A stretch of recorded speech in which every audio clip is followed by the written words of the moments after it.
Welcome to the Flight Management Computer lesson in the PMDG 737NGX groundwork from Angle of Attack. This lesson will cover the following topics: Flight Management Computer Overview, FMC versus CDU, Control Display Unit Overview, Inertial Reference System or IRS, Global Positioning System or GPS, and a lesson summary. During the Autoflight lesson, you learned about the impressive amount of hardware working behind the scenes to make your control over the aircraft easier through Autoflight methods. Although there are many things that the Autoflight system can do, none are as complex and efficient as those modes given to us by correct FMC, Flight Management Computer. The Flight Management Computer is the pilot's means of controlling the optimum flight profile for the aircraft. These two FMCs, one each side, take the information for the flight that the pilots have entered and create the desired optimum flight path.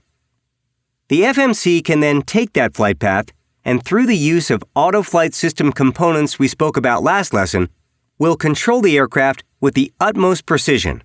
The two modes directly impacted by the FMC are the LNAV and VNAV modes. LNAV is our lateral navigation, or navigation from point to point.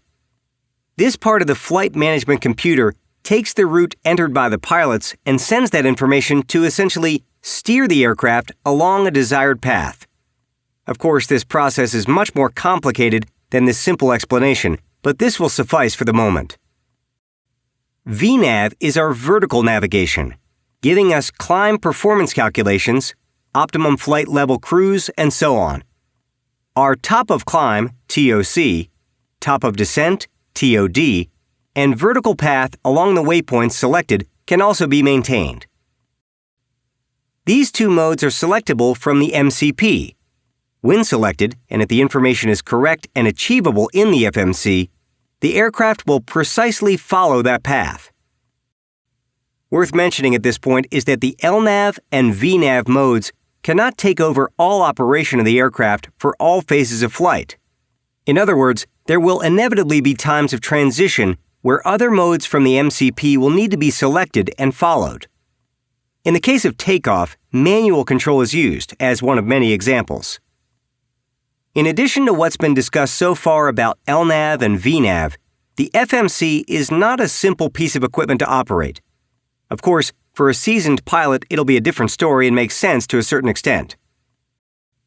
However, there is an underlying change in how the aircraft is operated when we bring something like the FMC into the picture. This means that as a crew, you're no longer navigating VOR to VOR or fix to fix. Rather, you're now punching in numbers, route data, and other preferences to allow the Autoflight system as a whole to handle the best possible scenario and follow the desired path. Keep in mind that the FMC is a very complex computer with a vast number of pages. It isn't going to be as intuitive or straightforward as your smartphone or even a PC.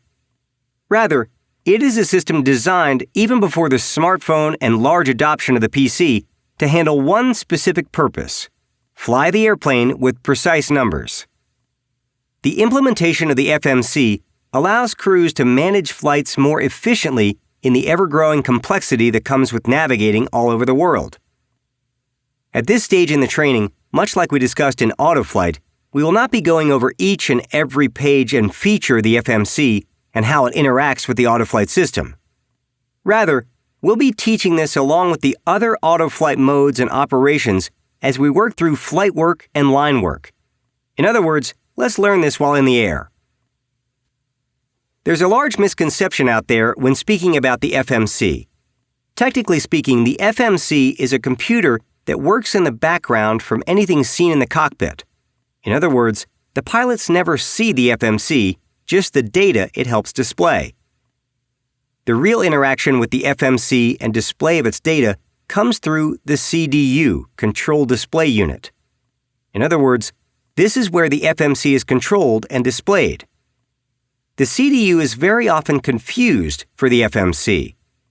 Many people will refer to the CDU as the FMC, which is incorrect.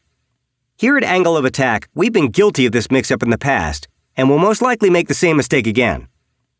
To put it in simple terms, the CDU is not the FMC, and calling it the FMC is incorrect. However, we won't hold it against you. Everyone will still understand what you're referring to. The CDU itself is a simple unit. We'll now go over some of the minor details about some of the terminology related to the CDU and how things are laid out. The CDU itself is a fairly simple unit to control. Rather than the touchscreen interface so popular in today's world, the CDU is more of a keyboard-type interface. 2 CDUs are available for both the captain and first officer. You'll be using the captain CDU most of the time. However, operation of either CDU is exactly identical in operation and functionality. We'll now go through top to bottom and talk about the different physical attributes of the CDU. First, you'll notice the display, which takes up a good amount of real estate. The display will show all the data necessary as communicated from the FMC through the Autoflight system. On the left and right of the display are various keys called Line Select Keys, LSK. These are referenced as 1 left through 6 left and 1 right through 6 right. They allow us to enter in selected information or select the information itself from that line. Obviously, this would be based on the page we're using and what is required. You'll see later just how simple that process is. Worth mentioning while we're on the display is the scratch pad. In this area, we will enter information from the keys below or copied from the line select keys, where we can then place it where desired, again with the line select keys. A bit of a jumble as it's said, but this will make sense later as we are transferring data around. Now we move down to the function keys. Each one of the keys represents a particular area of the CDU where we can get into specific modes easily and quickly. Although there are often prompts in other ways, this is a quick way of navigation from one selection to another.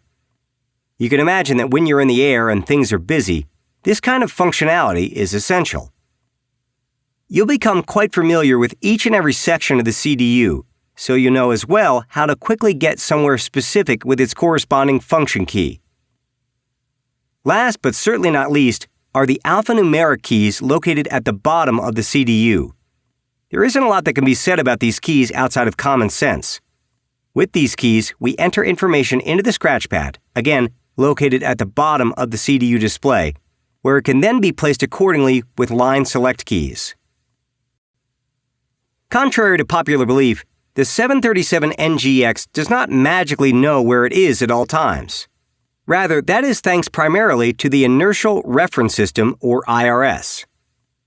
The IRS, which actually consists of 2 IRS units, is a very complex combination of lasers and accelerometers that provide the Autoflight system, including the FMC, with incredibly important information. This includes attitude, true and magnetic heading, acceleration, vertical speed, ground speed, track, present position, and wind data.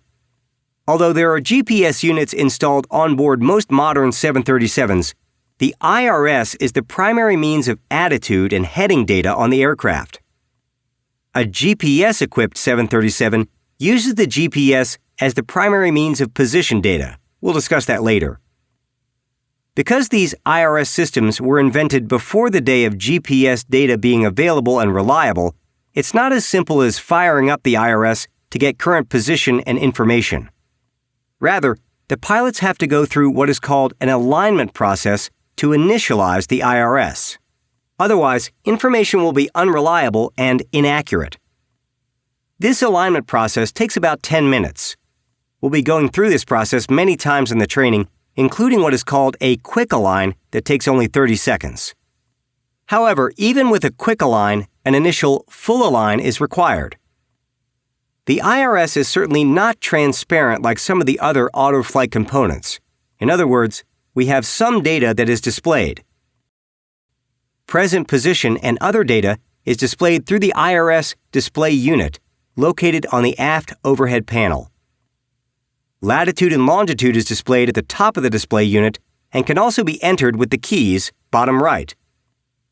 selected with the display is a test mode, track and ground speed, present position, wind and heading information modes. Also coupled with the heading information are any status messages for maintenance. These codes will be widely unrecognized by the pilots. Last, the pilot can select which IRS information to display, which is data from the left or right IRS. Alignment, as mentioned before, is an initial process that has to be done. This process is for the most part automated. However, it does require some control through the IRS mode selector. We'll now go through the indications and some of the scenarios on the IRS mode selector, as we aren't going to be spending a lot of time with it during flight work and line work. Most integral to this system are the mode selector knobs themselves at the bottom. Both the left and right IRS need to be aligned and operating for data to be reliable. Once a mode is selected with the knob, different statuses are then displayed above with the indicator lights. The process is straightforward. If there is anything amber or flashing, that means we're being warned of a possible issue or the aircraft isn't aligned. During perfect aligned operation, everything should be extinguished. In the off position, the mode selector does the following. All alignment is lost in the respective IRS. All electrical power is removed from the system after a 30-second cooldown period. In the align position, the following action takes place. Rotating from the off position to the align position starts the alignment cycle. Rotating from the nav position to the align position, aircraft position is automatically updated and ground speed errors are zeroed out. The nav position, which is used most often, does the following. The system enters the nav mode after alignment is completed. In nav mode, all IRS information is available to other aircraft systems. ATT mode has the following conditions. Only attitude and heading information is available, as this is more of an emergency mode. Heading information is invalid and flagged until the magnetic heading is manually entered. The selector must be cycled off before it can be put in a nav or align. You would think in normal circumstances that you go through a progression of off to align to nav to get the aircraft aligned in pre-flight. However, as you'll see later, alignment still takes place if you switch the selector straight from off to nav, which will be our means of aligning the system, a very common airline procedure in the 737. Now, let's talk about a few of the light indications above to wrap up the IRS section. First off is the light you're going to see most, which is the align light. When illuminated steady, the align light is currently aligning, or if flashing, there's an error and alignment isn't possible. You'll run into these situations, so it's important to know. The align light is off when the system is aligned and operating correctly, but will only turn off if in nav mode. The align light will also turn off when ATT mode is selected and both the heading and attitude information is available. In a perfect situation, which is most often the case, we want to be in nav mode, with the align light extinguished. This means we are operating normally and the IRS is sending all pertinent information to the various aircraft systems. Moving on, the fault light is amber when a system fault is detected. These may be able to be fixed on the ground with a realignment, but usually a call would need to be made to maintenance about the details. The specific fault may show up as a code on the IRS display unit's system display page. The on DC light will light up momentarily during alignment, but to have it lit up continually is abnormal, as it is now pulling from the hot battery bus rather than getting AC power, like under normal circumstances. The DC fail light being illuminated means that the DC power to the IRS is not normal. Much like the on DC light, when DC fail isn't lit, everything is normal, and it also means it's running normally on AC power. This does it for the IRS mode selector. Finishing up our discussion on the IRS is the IRS transfer switch. Simply put, This switch allows for the flight instruments to get their information from one IRS or both. Normal operation, as noted below the switch, is both. As you've learned, and we'll see later in flight work to a greater degree, the IRS is an integral part of the overall navigation of the aircraft. And without it, the FMC wouldn't have redundancy, and we wouldn't have heading or attitude data. Our final subject in this FMC lesson is the GPS, Global Positioning System. Many, if not all of you, are familiar with what a GPS is. However, we'll go through a quick review of how the system works. In addition, we'll discuss the 737 NGX specific components and considerations. A GPS system uses multiple satellites to triangulate position. Hundreds of these satellites, located all around the globe, can for the most part track with an astounding degree of accuracy, position, and now even altitude. Although the 737 NGX doesn't get altitude data from the GPS, it can get very accurate GPS data with its two GPS sensors. Not all 737s are equipped with GPS, as this is a company option. The majority of delivered 737 these days do have GPS units, however. How does this relate to the FMC? The FMC uses GPS data as its primary positioning information, while the IRS remains secondary. If the GPS data is unreliable or has an issue, the IRS is a quick backup. This makes for pinpoint accuracy of the aircraft position and has led to RNP approaches and other incredibly useful advances in navigation. We'll be talking a lot more about those throughout flight work, including where to see the indications. Now that we've gone through all the FMC basics we'll cover for now, you've seen only the tip of the iceberg. This system, not only with the high accuracy in which it controls the autoflight modes, but also with the IRS and GPS, is the heart of accurate and efficient world travel in the 737. We'll be getting very familiar with the pages, functionality, and setup of the FMC as a core focus throughout flight work and line work.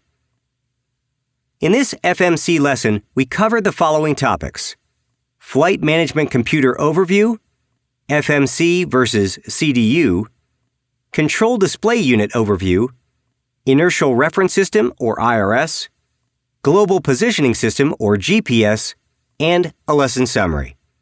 In the next lesson, we'll finish off groundwork with a lesson on instruments. Until then, throttle on.